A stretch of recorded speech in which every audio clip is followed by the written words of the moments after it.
You are Locked On Hawks Postcast, part of Locked On Sports Atlanta on the Locked On Podcast Network. Your team every day. Welcome to the Locked On Hawks Postcast, your home for the best Atlanta Hawks talk. It's local insight you can't get anywhere but right here at Locked On. I'm your host, Tenitra. Batiste. Alongside me is NBA and college basketball analyst DeShaun Tate.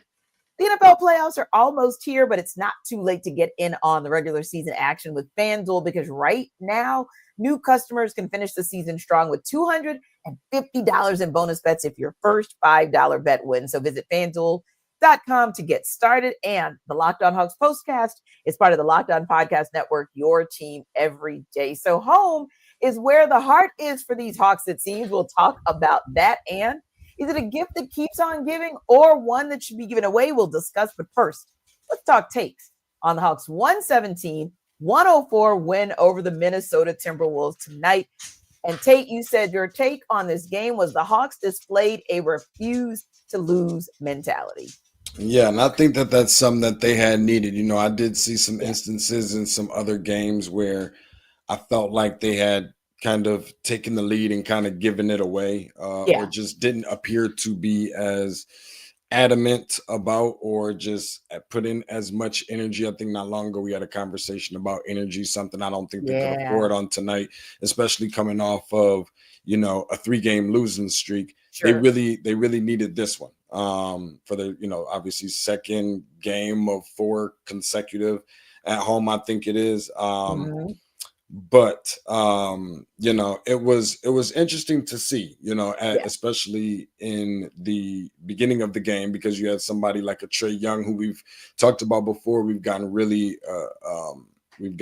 accustomed to seeing him kind of play that reserve role a little bit, kind of more focused and channeling his energy into getting other guys involved and things like that. He's came out tonight and I think scored 10 of the team's first 14 points or something along those lines. So it's good to see him kind of getting it going early on the offensive end, thinking score first with that type of mentality, something over the few years, you know, that we had gotten accustomed to seeing from him. But definitely a good win without, you know, someone like a Bogey Bogdanovic, who was, you know, out, obviously, Onyeka Okongwu, who was out as well. Definitely, and I've been listening to Tenitra say this over and over far too many times to my liking, but it's something of the Atlanta Hawks got to get together. Far too many turnovers. We've been having this conversation over and over and over and over again, but far too many turnovers. I don't know if it's, and I'd be interested to find out from maybe some of the fans jumping in with us on the comments. Where do you stand on what side of the fence? Is it like, you know, does it say something about this team's ability to win despite so many turnovers? Or is it like continue to keep on, you know, getting close to that hot stove and you're eventually going to get burnt? They didn't get burnt tonight, but if they keep doing the same thing, I don't like their chances against teams that are playing better than Minnesota. Yeah, that's probably where I stand as well. I think you make a couple of great points, and I know we'll talk about it a little bit more again in the second segment, but you're right. This is one of those games where I felt like down the roster, you had 11 who suited up and were available to play. And I felt like all 11 just came in with the mindset of like, not tonight. Like somehow, some way, each one of us will figure out a way to contribute and get it done. So yeah, that was refreshing, definitely refreshing to see. And the up and down nature of this game, and still the Hawks come out victorious, and they come out victorious in, to me, a very decisive way, right? I didn't think that this game was necessarily, even though it started off with quite a run from the Hawks, I still didn't think it was going to be a double-digit win because of what the second and third quarters looked like. But yet, the refuse to lose mentality actually had some authority behind it, right? Yeah, this wasn't one where they escaped by a bucket or two. They escaped. They didn't escape. They resoundingly beat the Minnesota Timberwolves. And yeah, like you said, they're not playing their greatest basketball, but they're still a good team. They're still a team that comes in, well, now they're 500, but they at least still were a game above 500. And you know the types of players that they have who can take over a game at any moment. But on the same token, I felt like it was one of those where there were moments, whether it was the Hawks themselves, the sixth man, or the whatever they call them now, the Kia fan section. Oh, yeah. Yeah, it was like at this one moment in time, they were literally saying New York reject. And I was like, dang, it's Christmas. I mean, can't y'all give like some grace to Julius Randle? Like, no, it was no chill at all tonight. And I have to admit, I think it's one of those things where Julius Randle doesn't necessarily, or didn't necessarily when he was with the Knicks, have these world beater games against the Hawks. There were times where, he might show up fairly big, but to me, for the most parts, the Hawks kind of had his number. And I thought tonight they kind of kept him in check as well. I mean, 13 rebounds, granted, but if you look at where everybody else was, he kind of didn't have a choice because nobody else was really putting in work on the boards except him. But 19 and 13, to me, that's not a big deal from a Julius Randle. So to your point, it was more of like we refuse to lose. We refuse for somebody like Julius Randle, whose number we've had before, to come and make a splash. And even though they gave, I'll call him a slightly random role player. I don't know if I can call Naz Reid like a random role player. No. But I'll just call him slightly. But despite the fact that he scored 23, that didn't dictate the final outcome of this game. So I thought that was a good look for them. I also thought it was a good look, saying what you said, looking at Bogdan Bogdanovic, who was out tonight. And you're wondering to yourself, because we talk about this, like who's coming off the bench to give the Hawks a boost? Who's coming in when Trae has to take his minutes at the end of the first quarter, at the beginning of the second quarter? And lo and behold, Garrison Mathews, Gary Bird, whatever you want to call him, absolutely was the sharpshooter I was looking for tonight. He showed up, and that was my take of the game, because that's been me looking for the sharpshooter. We talked about it a couple nights ago. When you decided that, hey, you wanted to move on from Kevin Huerter, there was really no replacement for that three-point shooting per se. But when Garrison Mathews gets in a game like he did tonight, and Garrison Mathews was not a starter. He was one of those who came from the bench, and we'll talk about that in a minute. But Garrison Mathews literally came in the game and just started shooting. No doubt. Like literally no doubt. Started shooting. He was 7 of 8 from 3, and he made my heart somewhat happy, being 4 or 5 from the free throw line, by the way. But yeah, ending this game, not just with, it wasn't just to me about the points, right? Great that Garrison Mathews ended with 25 points, but though there were the back-to-back three-pointers in that fourth quarter that let you know, oh, this is about to be a game. I think it ended up being like 95-89 in favor of the Hawks, and I don't feel like the Hawks ever really looked back.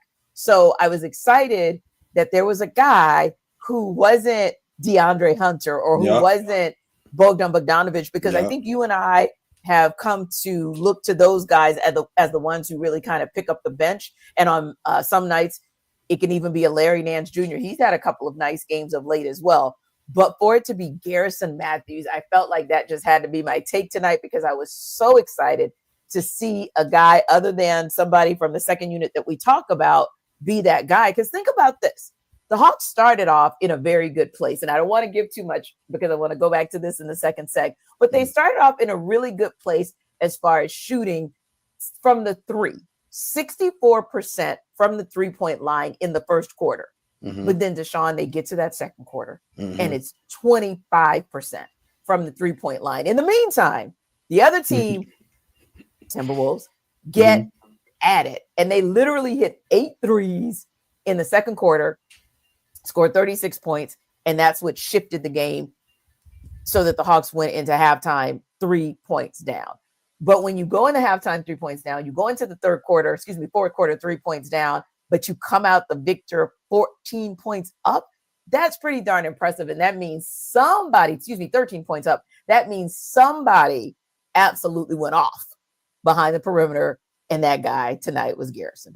Of course. And listen, I guess Garrison Mathews, given the term shoot the club up, a whole different type of definition now. So I think that, that's the impressive thing about this team. And people talk about the bench and what have you, because you don't really have just that one person who can kind of go off the way that DeAndre had been, that we know Bogey can do. I think we even seen a couple nights where we saw Larry Nance, like, wait a minute, this is not the Larry Nance I thought that I was going to get. And even like you said, Garrison Mathews on a night like tonight.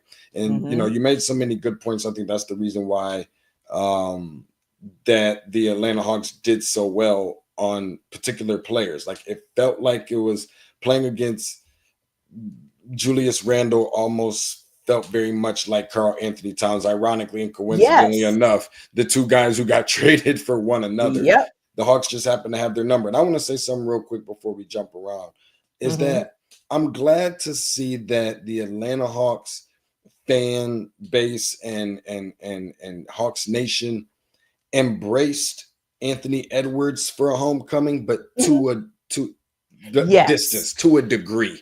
It wasn't like, yay, UGA guy, clap for every single thing that he does kind of thing, almost as if he played for the Hawks. Like it wasn't like that.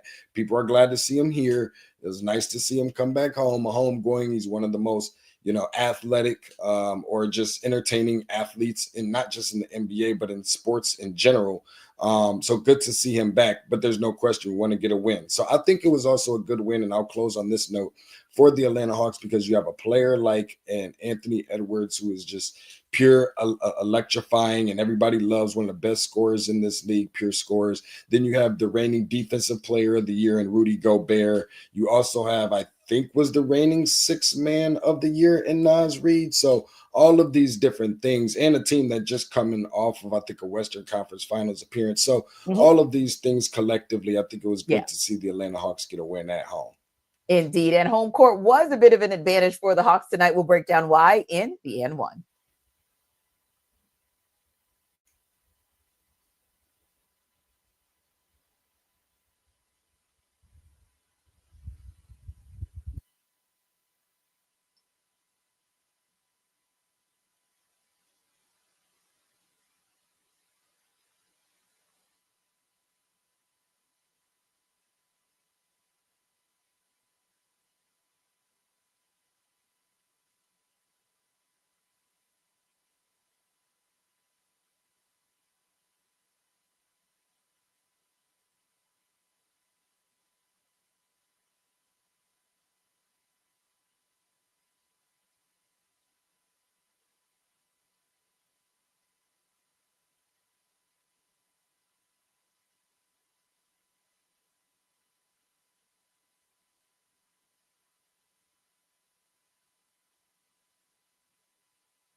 So I will say this much, Tenitra. Unfortunately, I'm not able to hear you, but I do definitely want to pick up where I was where I think we were kind of leaving off at, and talking about the things that kind of stuck out to me in this game. I do think that with this team getting out to a fast start was something that was needed for them, in which, because of the size, the I guess disadvantage is what many may call it for Minnesota, because they're so much bigger and so much taller, appears so much stronger and more experienced, especially, like I said in the last segment, kind of coming off of the run that they made in the postseason. I thought that was something that was needed. I thought that was something that was necessary. And even more so, the fact that when you look at what transpired, going into halftime, not only did the Atlanta Hawks do a good job of not fouling because Minnesota had not attempted a free throw at that particular point. We're already talking about halftime, but Atlanta's 10 turnovers were far too many. But Atlanta, being a team that I always thought really needed to get out to not only a fast start, but just playing fast, continue to get out into transition. They're one of the top teams in the NBA in terms of pace. Had only had 1 point scored in the fast breaks category. So, that definitely is kind of telling for me, because I noticed a lot of their success came from them being able to get out on the break in transition, but being able to also be, I guess, kind of display some versatility in their ability to be able to get into half court sets and still be consistent and persistent. I thought that was something that was pretty telling for this game as well. Yeah. And I don't think that at this point, especially when you look at kind of where the numbers played out, I don't think that ultimately they had their kind of game, because they only scored 13 fast break points. But it was one of those games where they didn't have to score more than 13 fast break points, because they had so many other areas where they were executing, like you said, particularly with half court sets, which is not really their game, but they executed pretty well in that space. And yes, you knew I was not going to be pleased about the turnover ratio, because I was like, what are we doing here? Like, they were really fortunate in that first quarter because they had 5 turnovers, but ultimately, at least they were able to offset it with 68% shooting from the field, 64% shooting from 3. But in that second quarter, you saw it kind of catch up to them because they had 5 turnovers yet again. But at this point, they're shooting 24 and 25% respectively. So you've got to balance that out. Where they did balance it out, and we're going to talk about how they did that, who specifically did it for them, but where they balanced it out was what they were able to do on defense. Because if you are going to turn the ball over 23 times, at least don't allow more than 22 points to be conceded to your opponent. One thing about the Hawks that has been consistent this season, as much as they turn that ball over, they do not concede a lot of points off turnovers. So somehow, some way, even when they make that mistake, or even when that outlet pass goes too far, or it's a lazy pass like beat Krejci with Clint Capella in the paint, and I'm thinking to myself, there's a whole other dark jersey in front of this dude. I know you didn't just pass this ball, but the Hawks, to their credit, got back on defense really, really well. And that's something that you're starting to see a little bit more. And that's how you're able to cover maybe some of those mistakes that you make until you can get back to where you need to be in that second half, and more specifically in the fourth quarter, which is where we really started to see the Hawks get back to what they were doing. Because I'll be honest, that second quarter was a little shaky to me, with a 24-8 run that started at the end of that first quarter. Then you get it at the beginning, you go on midway into the second quarter before the Hawks are really able to reset themselves and get it back to within 3. And I'm thinking, okay, the Hawks literally had a 19-point lead. How are we going into this halftime on just 3 points? But it goes back to what I said. It goes back to the fact that you're not allowing points to be conceded off those turnovers. And you're also blocking shots, because, hey, at one point it looked like it was going to be a Rudy Gobert shot show in the first quarter, but yet the Hawks ending the game with 6 blocks. That was impressive to me. And there was also a point where I was like, okay, who is going to win this rebounding battle? Like, is it going to be something where there's a big disparity? Not really. I mean, the Wolves out rebounded them 43-38, but real talk, the defensive rebounds 32-27. And a big part of that was Dyson Daniels. So speaking of Dyson Daniels, DeShaun, tonight was the night where the Hawks were back home. They were able to honor him with the inaugural Kia Eastern Conference Defensive Player of the Month for October, November. And I really felt like at every point, which is probably why there's a +16 for him, plus or minus when he was on the floor, because it just felt like, yes, it was only 10 points. Yes, it was only 4 rebounds, but dang, the 8 steals and the 2 blocks. Yeah. And the 4 boards seem to just come at the most opportune times for this team. He came through like the Grinch that stole Christmas. And that's something that he's been doing pretty much all season long. And I mean, just when you have to like that ability to be able to do that. And I always like to give credit because a steal is a steal to those who kind of reminds me of guys like Allen Iverson. And even in some instances, we see it from Trae Young, where it's not always like lockdown defender, but it's more so stepping in between passing lanes and things of that nature. Defense is defense, effort is effort. But this is something that just clearly hits a little bit different. This is lockdown perimeter defense, me against you. On ball defense, being able to get those steals, picking pockets, and all those kinds of things. I think that that's what makes it a little bit more meaningful. And don't forget, we always talk about his defense, but don't forget the offensive side of the ball that he does tend to bring. Those are those extra bonus points when you don't have someone like a Bogey Bogdanovic for a good portion of the season, when you don't have somebody like a DeAndre Hunter coming off the bench like you didn't for a good portion of the beginning of the season, and things like that. Somebody has to be able to make up on the offensive end. Don't forget, this is only the 30th time that we have seen him in a Hawks uniform. So just from that standpoint, I think that all of it is just a really big plus. And he's more than deserving to not only win the award that he won in terms of being the Eastern Conference Defensive Player of the Month, but even more so, I'm almost positive, and it would be uncivilized for him not to be in some sort of a conversation, although I know it's early for the NBA's Defensive Player of the Year award. Yeah. Oh, yeah. When you're winning the award for October, November, and you're the inaugural player for that particular award, I would say you should at least be in that early conversation. And I would also say Jalen Johnson, because he's like the steady Eddie of it all, right? Every conversation we're having every night is about a solid double-double, and he's always flirting with a triple-double. So I think his defense was key. And there were moments in the game as well. Like there was that one coast to coast that he finished with a slam dunk. So many of those. There's always so many of those. He does a great job, and I apologize for cutting you off, but I gotta say this: like for him to be kind of like that point forward that he is, being able to bring the ball up the floor, have a control of the ball. I know that there was one point in time when there was a thing from allegedly rumors that I had heard that had been swirling about Nate McMillan said that he can bring the ball up the floor if he gets in there and gets more rebounds, and he can be able to have that opportunity to do some of those different things to showcase that he can do more than just be a rebounder and maybe step outside for a jump shot. But he's not only doing that, but he's taking it coast to coast. There's instances where I'm like, I'm not so sure I love this idea, because he's going down the floor full speed with the ball. All of his teammates is back court, and he's still got defenders in front of him, and he's finding a way to weave in between that traffic and finish with authority. And he's done that multiple times over the course of the last year or two.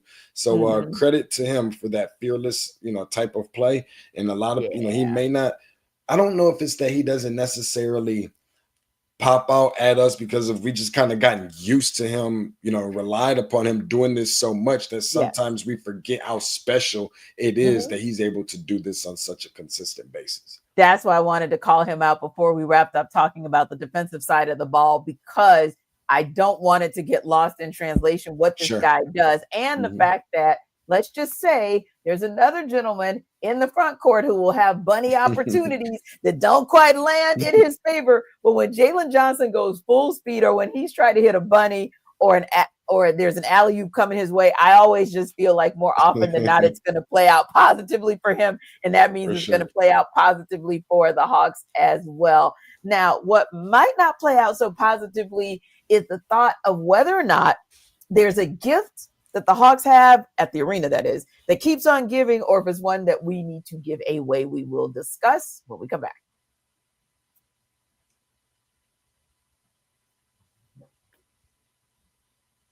This episode of our Locked On Hawks postcast is sponsored by Built Rewards. If you're a renter, listen up. This is a total game changer. Thanks to Built, you can now earn points on rent payments just like you do with groceries or travel. Paying rent now comes with serious perks, and it's completely free to join.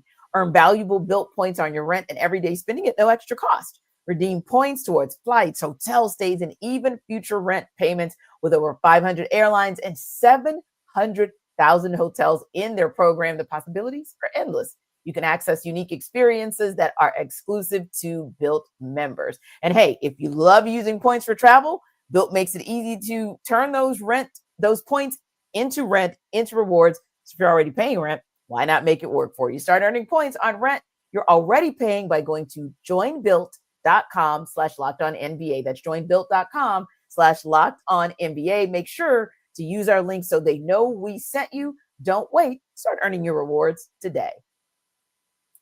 This episode of our Locked On Hawks postcast is also brought to you by FanDuel.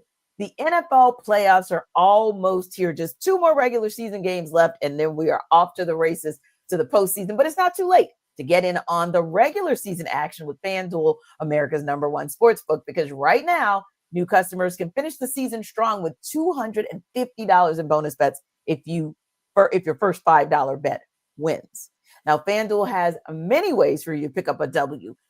Maybe you want to bet on which player will score a touchdown for the Falcons next Sunday night. Will Michael Penix Jr. get his first passing touchdown of his NFL career as QB1? How many points will the Commanders score? How many points will the Falcons score? It's all thrilling, and that's something that can work in your favor. So don't forget, join FanDuel.com today. That's the website you can visit, FanDuel.com, for your chance at $250 in bonus bets. You can make every moment more with FanDuel, an official sportsbook partner of the NFL and America's #1 sportsbook.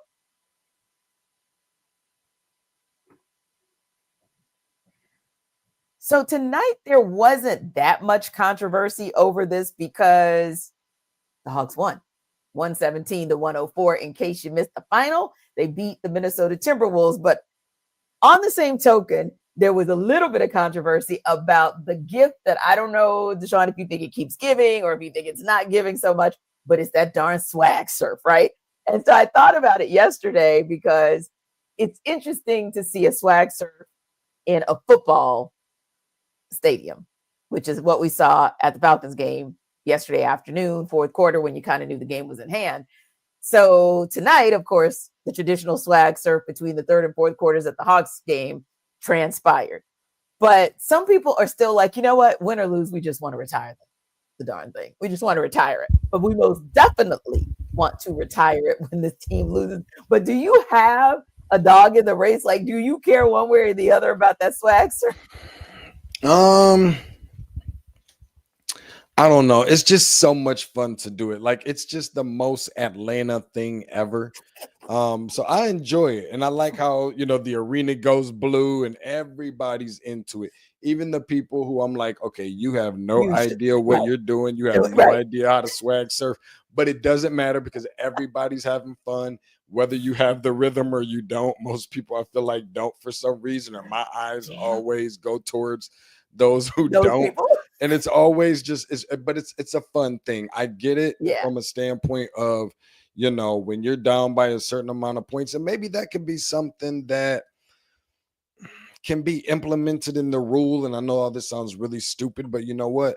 No swag surfing if we're down by a certain amount. And that should almost feel disrespectful to the team if they're not able to swag surf at home because they're down 25 plus by this point of the game or whatever the case may be. I know that sounds really, really stupid, but I think it would be interesting, to hear how players are saying, hey, we wanted there to be, not that this is the, at the forefront of their minds, but we wanted the fans to be able to have fun and swag surf. So we wanted to make sure that if we were winning by this point in time of the game, they would be able to do some swag surfing and everybody can go home and have fun. Yeah. Well, I think that you have a nice compromise that you put on the table. I tried to dress it up nice and put parsley flakes on the plate. Yeah, you did that. You definitely put like a nice little bow on it and made it okay in case the people who love a good don't make fun surf. of me, Tenitra. You did though. I'm serious. Like you totally did. But for the people who love a good swag surf, DeShaun still gives you an opportunity to do that. And real talk, whenever we are, like if I'm broadcasting a Skyhawks game as the Skyhawks sideline reporter or an Atlanta Dream game as the Dream sideline reporter, then the rule of thumb is if they are 10 points behind or more, we do not do the halftime interview, the walk-off interview. That's just kind of the rule of thumb. Now, if it is a national WNBA game or a national G League game, that's different because I'll just interview a player from the team who's up. But that's our rule of thumb. If it's I'll call it a quote unquote local or regional broadcast, 10 points up or down, we move. We move it. Mm-hmm. I think your point of 20 points, I think that's fair. Okay. I'm not sure we should all be swag surfing at 20 points down. It just seems like not the appropriate thing of like celebration to do. But the only caveat I would say is somebody might call me a hypocrite because in New Orleans, we don't give a flying flip what's really going on the football court, on the basketball field, on the baseball diamond. We don't really care. Because like right now, the Saints are playing Green Bay. And if that game was in the Dome and they would be down like it was 21-0, no one would care. We would still be partying, dancing, doing everything under the sun in the fourth quarter. So I feel like it would be hypocritical kind of for me to say that you can't swag surf when you darn well please, because I mean, at home, that's what we do. But I still say DeShaun makes a point. It just still kind of feels a little odd to be in there swag surfing, but you will see a difference in how swaggy the swag surf is based on whether or not the Hawks are winning. No. There it is. So swag surf was swaggy tonight because they were only down 3 points at the beginning of the fourth quarter. And I feel like if they would have swag surfed right on out of there at the end, it certainly would have still been a good look for them. Now, I know that the pesky Chicago Bulls are next up for this Hawks team. And this is a team that, like I said, they're pesky. No matter how good or bad they are, they give the Hawks the blues. But then again, the Hawks give them the blues as well. What's maybe one key to the game for them to get a win against the Bulls come Thursday? Take some pressure off of Trae. I think the main thing is the guard play. Control the guard play. I'm not worried so much about is it Nikola Vucevic and what have you. Like, it's more so about the Ayo Dosunmu, especially on Trae Young kind of matchup, and your boy Kobe White always looking really good. I know last year he was up for 6th man of the year or something like that, or most improved or one of those awards. So it's controlling the guard play for me, but we got Dyson Daniels out there, so I feel like I always really like my chances whenever I got Dyson out there. So I think they'll be just fine, and I'll be able to get back on a winning streak again, hopefully. Yeah, I think so as well. And I think tonight went a long way to giving us confidence that they are back in that space. It was just a little bit of a one-off there against the Memphis Grizzlies, who were playing lights out against everybody. And that San Antonio game, we hope, was just one of those where it was a slight slump that they were in, and then they're right back to their winning ways, but more importantly, playing the type of ball that Quinn Snyder had them in position to play, and we'll hope that they will continue to play going forward. Locked On Sports Atlanta is the #1 place to hang out every game, after every game, that is. Remember to like and subscribe to our YouTube channel, and for more on the Hawks, check out Locked On Hawks with our guy, Brad Rowland. Merry Christmas to everybody.